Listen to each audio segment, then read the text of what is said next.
So usually these stories help us get to somebody else to know that we are here doing what we pledged to do. I'm yapping away now. I'm going to cap it there and just pass it on to you. Okay, good morning, everyone. It's my mom, Clara Browning. Her daughter, Elyse Browning. My mom is 76. 77. Oh my gosh, she's 77. I am here for. Hold on. I'm sorry. I had to bring my cat with me, and she just thinks she's on doing what she wants to do. I'm not used to this cat. I'm sorry. It's all good. It's all good.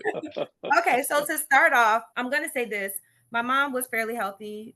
When she did have access to healthcare back when she was working and everything, she never really went to the doctor. If you let her tell it, where she was telling me this morning, she didn't even take an aspirin. She just never had any issues. And so when the Medicare paperwork came around, I don't believe that I don't think she knew the ramifications of saying no. That you get sick. I've always been healthy. I don't think that she really fully understood that. So she did not have access to Medicare Part B, so she couldn't go to the doctor and everything. And I was asking my mom yesterday how she found out about you guys. She's convinced that we have an aunt. We have a really close friend that's an aunt that she had mentioned something about Cherry Hill Free Clinic. So is that? That's correct. I know that my sister and I Googled it. We Googled you guys. But it seems that once that happened, my mother had already known about this. But it started off with her having some arm pain. Pardon me? Your arm was hurting you? Yeah. Arm was hurting her. Her arm was hurting her for months. She had this severe pain. And I didn't realize how severe it was. She had another family member staying here, and she was calling me every once in a while saying, your mom's not doing good. She hasn't gotten up. She's not cooking. She's not moving around. She's not doing all these things. I think you need to come see what's up with her. I'm calling my mom. My mom's, I'm fine. Kind of being a little short. Some time passes. She ends up falling down. At that point, I'm like, you got to go to the doctor. We're not going to do this. This like arm pain. I don't know. She was going to see a chiropractor. I don't know how that was happening or why that was happening. She paid for some random. Somebody told me. So that close family friend directed her over to this chiropractor. Shh. I'm sorry, y'all. You're good. You're good. Direct her to this chiropractor. She's seeing the chiropractor. So she has the fall. Some kind of way I found out about the fall. She doesn't tell me. I think the family member that was staying here let me know. At this time I was working in New York. I'm really sorry about my cat. It's fine. We love cats. Yeah, okay. Some of us are cat people on here. You're good. We have a lot of cat people here. Overactive thyroid, so she's sick. So I cannot leave her home. So if I come, I have to bring her. All right. Sorry about that. Anyway, my mom comes. I leave work because at the time I'm working in New York. I call her. I said, we're going to go to the emergency room. She says, I scheduled a doctor's appointment about my arm. Either that or I scheduled one. Either way, I'm like, we're going to the doctor about your arm. I get here to get her ready for our appointment, and she seems like she's a little, I don't know if she has an attitude. I feel like she has an attitude with me. She's not really answering me. I'm talking to her. She's ignoring me. I'm not really sure. We bring her into the office. She sits with Dr. Jabril. Dr. Jabril asks, like, because I'm saying, I don't know if she's slow or if she's just got an attitude with me. He does this kind of exam. He asks her all these questions, just like when the pain started. I'm giving as much information as I can, which is next to none because my mother tells me nothing. We go through that. He does this whole thing, and I think we need to go to the emergency room. And I'm like, the emergency room? He's do not stop, do not pass, go straight to the emergency room because there is a chance that she may have suffered like a stroke. And I'm like, okay, no biggie. Let's go to the emergency room because that would explain how she's not really responding and everything. Side note, Dr. Brill also pulls me aside and goes, listen, it's not her fault. She's not mad at you. She doesn't have an attitude. Something seems to be wrong. So just be there. Just do the thing. Just letting me know. Don't get mad at my mom because she's not doing her thing. Something's wrong. We go to the emergency room after everything. Doctor steps out. Doctor comes back in and says that she has. I needed blood. Well, you did need blood. She did need blood. Her red blood cell count was low. But after doing kind of like did they do an x-ray, I believe? They found blotches on her bone. Like that whole, he said, what he sees looks like bone cancer. He said that we're not going to know for sure until we like biopsy and do all these other tests. But that's what it's looking like to me right now. From what I'm seeing, we need to keep her. So imagine us what we're walking in here thinking, oh, she had a stroke. I'm actually okay with that. I'm like, because she's still moving around. We still got you. You're still here. And from there, it just seemed to go like just downhill. We thought we were going to lose her. She was in the hospital for quite some time. We found out that there was all these other things wrong with her, like the blood pressure, something's going on with her heart. She just had it almost seemed like every living thing that could be wrong was wrong. On top of this now, bone cancer, and then sprinkle on a little blood cancer, all these things are wrong with my mom. So we thought we were going to lose her. So we stayed in the hospital. From the hospital, she ended up going to rehab, the nursing home. Throughout all of this, my mother has no health insurance. She only has Part A. So according to some kind of way, Part A only gives you like 30 days in rehab. We made the best out of what we could with the little bit of time they gave us there, the little bit of time that she was in the hospital, the little bit of time she was in rehab. So when it was time for her to leave rehab, the plan was, oh, you move in with me. We're trying to figure out how we can even see a doctor outside of the hospital. So they did set her up with an oncologist that we had to pay out of pocket for, but he was only dealing with the cancer. That's all he had time for. That's all he could focus on when it came down to any like the swelling that she had from her blood pressure being high, all these other things he could not handle. Thank God for you guys. And I really mean that. Thank God for Dr. E. Doctor, all of you, we would have had nowhere to go. I need y'all to know that. She's just talking. I'm interrupting. I'm sorry. I really need you guys to know we would not have had anywhere to go. And right now, today, the simple fact that my mother is here and that she's alive and she's moving around, she doesn't feel well sometimes, but the simple fact that she is here is a miracle. You all have been so caring, like the staff. Just the other day, my mom wasn't feeling so. Last week, she wasn't feeling good. I thought she might have had COVID. I kept testing her. I was calling you guys trying to get an appointment. I want to say this every time I call, even if I call and no one answers, like I call and I don't leave a voicemail, I hang up. I'm just like, I'll call later. Y'all call me back. I always get a call back. Like, it doesn't even matter that I haven't left this message. I'm always getting a call back. So you all have been very like responsive when it comes to like us calling and checking in. And something that I realized in going to appointments with my mother that I personally am sad to say I have never experienced is the time that you all as a staff take with the patient. Pardon me? With the patient. Like, you don't got a care in the world. Like, you ain't got nothing else to do. You guys, you sit, you talk, you check in with everybody. Dr. Jabril, you've been an angel. Like, you check in with my mom, of course, because she's going through all these things and she's fussy, y'all. She's fussy. She's quiet right now, but she's very fussy. So the littlest bit of like her being uncomfortable, she's been trying to figure out what's wrong with her. It's always a thing because she don't know when it started, because she's still in this mind frame of, I guess, that everything's okay. He takes the time to ask the questions. I get frustrated. And then he'll pull me away to say, listen, to talk me down. This is not my appointment. This is her appointment.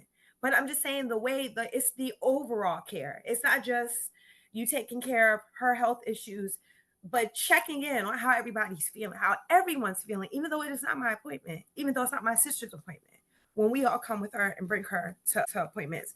Another thing, when she was sick last week, I know I'm jumping around. Please, somebody stop me if you get confused about what I'm saying. Shamuna is someone at the front desk. Even she checks in. I was calling you guys because my mom wasn't feeling well, and I wanted to get the message over to Dr. Jabril because she had just she was on some medication for a infection. Something's going on with her belly that she has. And Shamuna went so far. I don't even know if this is okay, but she called me. She told me it was okay she called me. It was like after hours. She texted me, and then she texted me, let me know how your mom's feeling. And as soon as I hear back from Dr. Jabril, like, I'll text you back. But she was like, let me know how she feels. And I'm just like, it's just been above and beyond. What doctor's office do you go to where this is happening? most times, unfortunately, in my experience, you're treated like a number, or just we're going to treat these things, but nobody's checking in on you, right? And that is the experience that I have seen happen at Cherry Hill Free Clinic. What you guys do is godsend. I don't have I don't have the words to explain. I don't know what we would have done. I don't know what we would have done. And then checking in, once you guys knew that she didn't have Medicare B, Shamuna had put me in touch with a woman, I believe her name is Kim, I'm not positive, to help us get the ball rolling with that.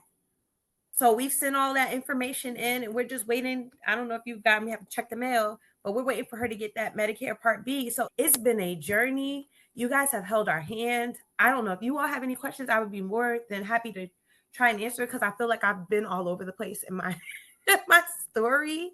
But if you all don't know that you are really touching lives and making a difference, like we are here to tell you that you really, truly are. Well, can I say yes, something? I'm sorry, I'm running my mouth. Gee whiz. What I want to say is that I was literally laying on the couch, just getting weaker and weaker, and didn't know what was wrong with me. Oh, there's your cat. She's on my tell her to I'll go move. get her. I'll get her. I'm sorry. This You're cat. fine, man. You're fine, man. We spoil. You're fine, man. I was like, didn't know what was wrong with me, but I just felt like I'll be okay. I was all right, but I knew I wasn't feeling right. And Elise, she's bossy. She literally ordered me, we're taking you to the doctor. And I obeyed. And when we got there, Dr. E did what doctors do. And then he said, you take her to the emergency and you go right now. Go from here. Don't go home. Take her to the emergency right now. It's important. But what I want to say is I was literally dying here by myself. When I got to the hospital, they had to give me 2 quarts of blood, because I don't know what it's called when there's something in the blood I was like at a 2. I don't know. They probably don't know. But I should have been like at a 7. They said normal people are like at a 16. That's 7, I think. We're no doctors. I love Dr. E because he's really saved my life. He really saved my life. Aww. Really dying. And the care that he gave me, just being concerned with me as a person, is wonderful. How can somebody fall in love with their doctor? But I love you too, Mrs. Browning. I love you too. Thank you so much. Everybody is so helpful to me, and the staff is kind and concerned about you as a person. Thank you so much for sharing. Yeah, I just want to say, my name's Tony, but both of you are really helping us this morning, because as connected as Jabril is every day, and some of our folks, Mustafa and others, many of us are not in the clinic every day because of our roles just to help. So it's particularly good for us to hear it directly from you as a patient and someone who's experiencing a medical crisis and has found help. And if we played a role as an organization, this is really meaningful, and you help inspire me to know why we're all working to try to find people like yourself and help connect you to the healthcare system and help you. I really appreciate both of you sharing with us this morning. And please pet the cat. Your daughter's a nice person. Be nice to the cat. See? This cat is, I think, 17 years old. She is 17. Oh, wow. She thinks she's a baby or something. I don't know. I don't think she knows she's a cat. and I got it before years ago when Elise didn't have a car.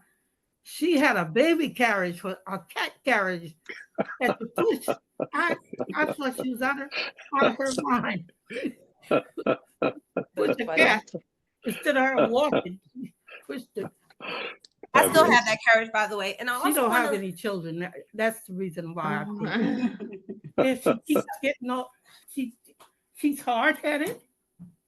She does what she wants to. I wanted to let you all know one more thing. When we were trying to navigate the Medicare, because we didn't have anything. My my younger sister lives in Connecticut. They have all kinds of programs and help. But here I was making call after call after call. And I'm not sure if I'm saying this correctly, but the Secretary of Geriatrics or something like that for the state of New Jersey, when I finally did get in contact with this person, she told me that there was not. I said, my mom doesn't have Part B. They go, she don't got Part B. I said, yeah. Why she don't got Part B? I said, she must have declined it. And this was like over 12 years ago. She said, I don't know what to tell you. I said, you all don't have any programs or anything, like literally anything. Like we have nothing. Like we just have the A. You don't have anything. And she's in the state of New Jersey. You're supposed to have Medicare. You're supposed to have Medicare Part B. So I don't know what to tell you. There's nothing else you can do. This woman told me that. So yes, I hope that you know that you guys, what you're doing is really, truly. Yeah, my girls went through amazing. a lot. It was a lot. They went through a lot. So we really appreciate. Yeah, this is so generous of you sharing your story and your health journey, Mrs. Browning. And I think that on behalf of the board of the Cherry Hill Free Clinic, we're grateful for you this morning and spending this time with us to just share your story. And I hope that you continue to get better and stronger every day. And using that Cherry Hill Free Clinic as much as you need it and spreading the word about it so that if you encounter someone who needs us in their health journey, we can be there for them as well. Thank you. Absolutely. Thank you so Thank much. you so very much for joining us. We really appreciate your story. It's a journey, but you guys were there, are still there. Answer all my questions, even questions that I don't think I know should ask. He answered them for me. Treat me like a family member, really. Really. That's what we like to hear. Exactly. That's what we're here for. My name is Trinka. I want to thank you and second what everybody else said and just wish you the best in your healing journey. And I hope that you get back to full health and strength very soon. Yeah, thank you so much. Does anybody else have any questions before we let Elyse and Mrs. Browning go? No? Okay, thank you so much. We are so grateful again, and we wish you all the best. Thank you. Take care. We'll see you soon. Bye now. Take care, Mrs. Browning. Bye, Elise. Thank you. Bye. Take care. Pleasure.